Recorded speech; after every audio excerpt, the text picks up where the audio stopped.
नमस्कार, मैं हूं संजय शर्मा। आप देख रहे हैं 4 PM न्यूज नेटवर्क। राजनीति घमासान उत्तर प्रदेश में तेज हो गया है। पश्चिमी उत्तर प्रदेश के में पहला चरण का चुनाव है, तो सभी पार्टियों ने लगभग मोटी मोटी सीटों का ऐलान कर दिया अपने प्रत्याशियों का। हर जाति को महत्व दिया गया है। भारतीय जनता पार्टी ने इस बार खास तौर से पिछड़ी जाति पर महत्व दिया है।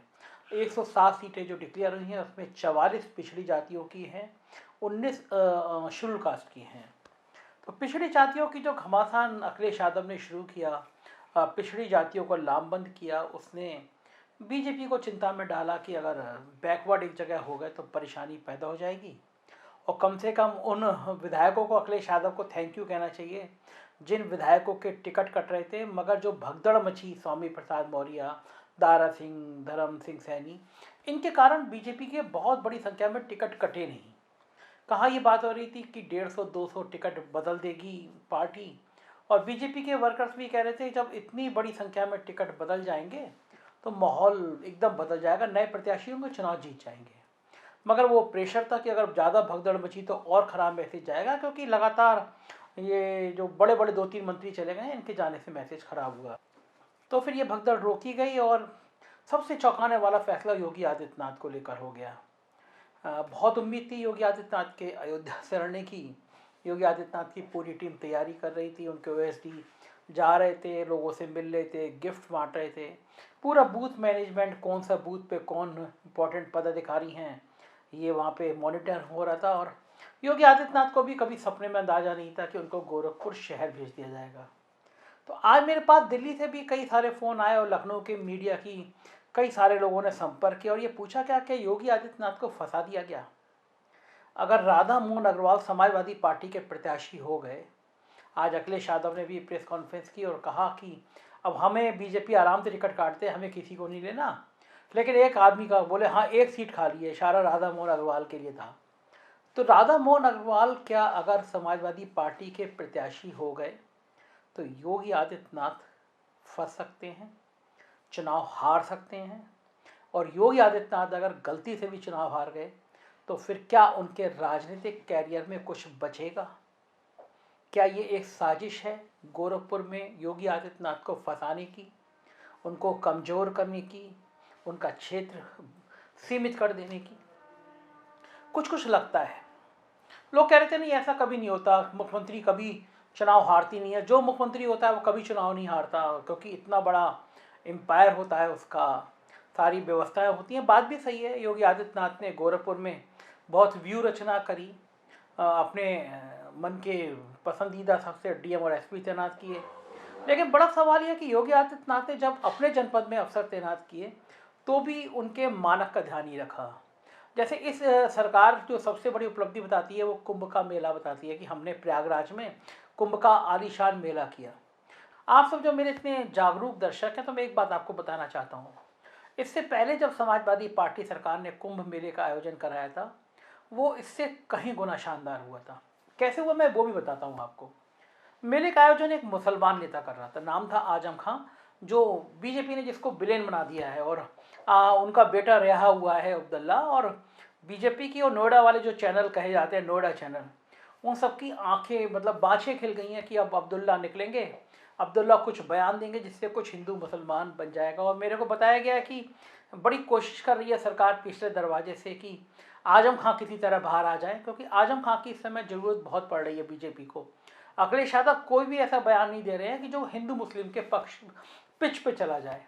और अगर वो बयान अगर हिंदू मुसलमान के पिच पे नहीं जाएगा तो बीजेपी 100% हार जाएगी, अगर हिंदू मुसलमान का माहौल नहीं बना, क्योंकि जातियों का अंक गणित उसके बिल्कुल खिलाफ है।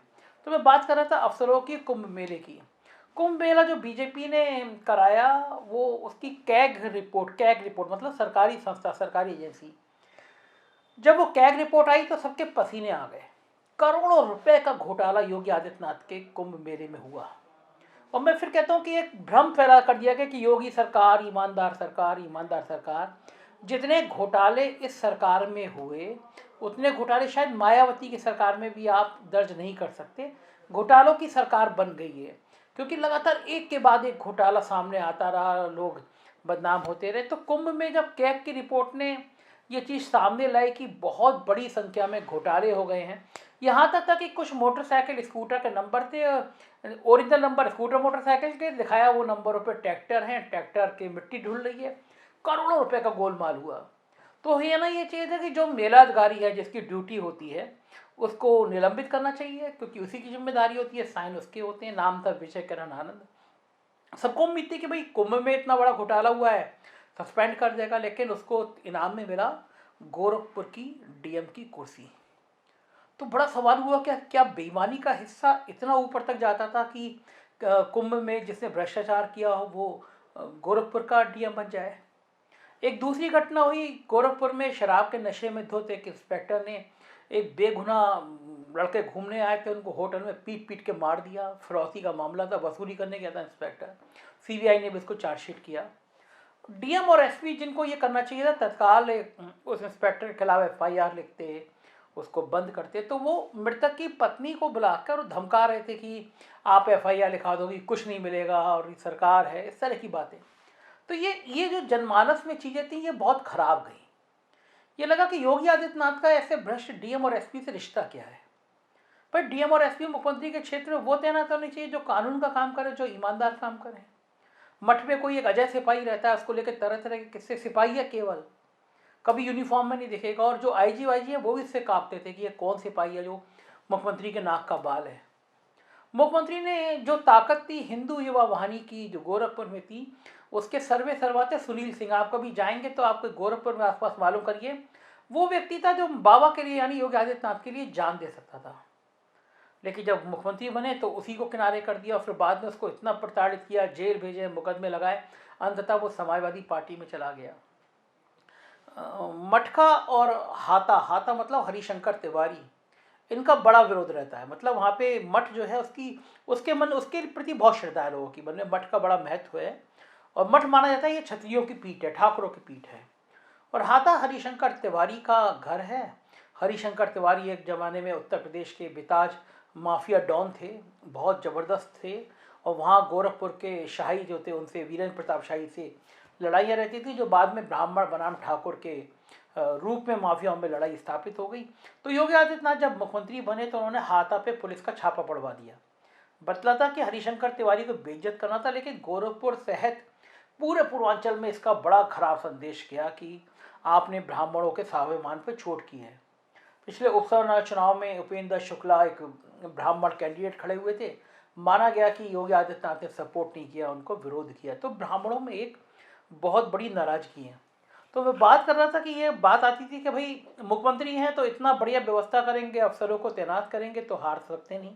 लेकिन इतिहास में, भारतीय राजनीति में ऐसी घटनाएं भी हुई हैं कि जब मुख्यमंत्री हारे हैं। 2017 की बात है, हिमाचल प्रदेश में प्रेम कुमार धूमल थे, चुनाव लड़ रहे थे। सुजानपुर जगह है, चुनाव लड़ रहे थे वो, मुख्यमंत्री चुनाव लड़ रहा है, बहुत सारी व्यवस्था थी। पार्टी जीत गई और मुख्यमंत्री हार गए, धूमल साहब हार गए। पूरी पार्टी भौचक्की की, पूरे हिमाचल का पार्टी जीत गई और मुख्यमंत्री हार गया। ऐसी झारखंड में हुआ, रघुवर दास थे, चुनाव लड़ रहे थे, बीजेपी के बागी हो गए सरयू राय, और उन्होंने मुख्यमंत्री को हरा दिया। तो अब जो बात हम लोग कर रहे हैं राधा मोहन अग्रवाल की, 2002 में वो व्यक्ति लड़ा, हिंदू महासभा से लड़ा, कहा जाता है योगी आदित्यनाथ ने उसको खड़ा किया। और तब बीजेपी के प्रत्याशी थे शिव प्रताप शुक्ला। तो राधा मोहन अग्रवाल ने निर्दलीय प्रत्याशी, एक तरह का हिंदू महासभा का प्रत्याशी, उस रूप में जीत हासिल करी। बीजेपी के प्रत्याशी शिव प्रताप शुक्ला तीसरे स्थान पर चले गए। कहा जाता है कि योगी आदित्यनाथ शिव प्रताप शुक्ला को फूटी आंख नहीं सुहाते हैं, मतलब उनको बहुत बहुत उनसे एलर्जी है। अब वो ब्राह्मण होने के नाते है या जो भी कारण है, लेकिन बीजेपी का जो हाई कमान है, केंद्रीय नेतृत्व है, वो शिव प्रताप शुक्ला को लगातार बढ़ाता है। पहले उनको राज्यसभा का सदस्य बनाया, मिनिस्टर बनाया, और फिर तमाम उनको आगे उनको कमेटी वमेटी में इंचार्ज बनाया गया। तो शिव प्रताप शुक्ला को लगातार बढ़ा रहे हैं। तो योगी आदित्यनाथ जी परेशान थे कि दिल्ली इस तरह क्यों बढ़ा रहा है। ऐसे में राधा मोहन अग्रवाल 2002 के बाद से कभी चुनाव हारे नहीं। गोरखपुर शहर का बड़ा प्रतिष्ठित डॉक्टर है वो। ऐसे डॉक्टर थे जहाँ 4-4-5-5 घंटे उनकी लाइन लगती थी लोगों को दिखाने के लिए। और 2002 से जो चुनाव जीतना शुरू किया, हर चुनाव में उसका जीत का प्रतिशत और वोटों का प्रतिशत बढ़ता चला गया। वो आप उसको विधायक मान ही नहीं सकते। आप घर पे जाएंगे, घंटी हो जाएंगे, कोई नौकर नहीं है, राधा मोहन अग्रवाल बिल्कुल घर के कुर्ता पजामा पहने हुए, लोअर पहने हुए आपको दरवाज़ा खोल देंगे। आप कह देंगे पुलिया ख़राब है, राधा मोहन अग्रवाल पैदल पैदल पुलिया देखने चल देंगे। किसी भी चाय की दुकान पे बैठे नजर आ जाएंगे, स्कूटर पे चल देंगे। लखनऊ में भी आते हैं, विधानसभा में कई बार देखा, स्कूटर पे बैठ के चले आ रहे हैं, स्कूटर चलाते हुए चले आ रहे हैं, रिक्शे पे बैठ के चले आ रहे हैं। मतलब उत्तर प्रदेश में जो बहुत सादगी भरे व्यक्ति होंगे उसमें राधा मोहन अग्रवाल एक इकलौते शख्स ऐसे होंगे जो शायद अपने क्षेत्र में सबसे लोकप्रिय है। गोरखपुर में बच्चा बच्चा, मोहल्ले में आप चले जाइए, राधा मोहन अग्रवाल की आलोचना करने वाला एक आदमी आपको नहीं मिलेगा। गोरखपुर में बहुत पसंदीदा है, वैश्य समाज से आते हैं और उनकी हर जाति में, हर मजहब में बड़ी अच्छी अप्रोच है राधा मोहन अग्रवाल की। अब राधा मोहन अग्रवाल का टिकट काट के योगी आदित्यनाथ को दिया गया। पिछली बार 55% से ज़्यादा वोट पाए थे राधा मोहन अग्रवाल ने। अब थोड़ी देर को कल्पना करिए कि राधा मोहन अग्रवाल वास्तव में समाजवादी पार्टी के प्रत्याशी हो जाते हैं। ऐसी स्थिति में हरिशंकर तिवारी, जो ब्राह्मणों का बड़ा चेहरा है, वो खड़े होते हैं राधा मोहन अग्रवाल के पक्ष में। इसका मतलब ब्राह्मणों का बहुत बड़ा वोट बैंक राधा मोहन अग्रवाल के पक्ष में, यानी समाजवादी पार्टी के अगर वो प्रत्याशी होते हैं तो, प्लस वैश्य समुदाय का बहुत बड़ा वोट। और तीसरी बात, वहाँ निषाद वोट बहुत हैं, और निषादों के गठबंधन भली संजय निषाद का हो, लेकिन संजय निषाद योगी आदित्यनाथ को व्यक्तिगत रूप से बिल्कुल पसंद नहीं करते हैं। जो गठबंधन हो रहा था तो संजय निषाद के संबंध अमित शाह से बहुत अच्छे थे, जेपी नड्डा से बहुत अच्छे थे, लेकिन योगी आदित्यनाथ उनको लिफ्ट नहीं देते थे। योगी आदित्यनाथ को लगता था कि इसके बेटे ने गोरखपुर का चुनाव हराया है, मेरी इज्जत खराब करिए, तो व्यक्तिगत चिड़ होती है ना। योगी आदित्यनाथ थोड़े गुस्सेबाज हैं, वो गुस्से में अपशब्द भी कह देते हैं, गाली भी दे देते हैं, तो ये उनकी नेगेटिव इमेज है उनकी, योगी आदित्यनाथ की। तो ऐसी स्थिति में निषादों ने भी अगर कहीं डायरेक्ट सपोर्ट कर दिया समाजवादी पार्टी का परंपरागत वोट, तो कुछ भी गोरखपुर शहर में हो सकता है। हालांकि मठ की बहुत अच्छी इज्जत है, बड़ा सम्मान है, लोग मठ के प्रति एकजुट हो जाते हैं, लेकिन चुनाव फंस सकता है। राधा मोहन अग्रवाल प्रत्याशी हो गए। अखिलेश यादव ने इशारा भी किया, राधा मोहन अग्रवाल की सीट खाली है। आज समाजवादी पार्टी के लोगों ने राधा मोहन अग्रवाल से संपर्क किया है, राधा मोहन अग्रवाल को तैयार किया जा रहा है, और संभावना है कि राधा मोहन अग्रवाल योगी आदित्यनाथ के खिलाफ चुनाव में ताल ठोकते हैं। ये हो गया तो फिर एक बड़ी चर्चा हो जाएगी कि अब प्रेम कुमार धूमल और रघुवर दास का इतिहास उत्तर प्रदेश में दोहराया जाएगा। क्या अमित शाह की रणनीति यही थी कि योगी आदित्यनाथ को गोरखपुर में इतना कैद कर दो कि वो उत्तर प्रदेश की जगह केवल अपना चुनाव ही देखते रहें? और कम से कम अयोध्या से जब से हटे हैं योगी आदित्यनाथ, एक बहुत खराब छवि गई है, क्योंकि पिछले दिनों में अयोध्या अयोध्या इतना चला गया था। कुछ टीवी चैनल के आप ट्वीट देखेंगे पिछले दिनों के, अगर उन्होंने डिलीट नहीं किए होंगे। एक टीवी चैनल ने तो ये कहा कि देखिए हमारी खबर का असर, हमने सबसे पहले कहा था योगी आदित्यनाथ अयोध्या से लड़ेंगे, हमारी खबर सही हो गई, अयोध्या से लड़ गए।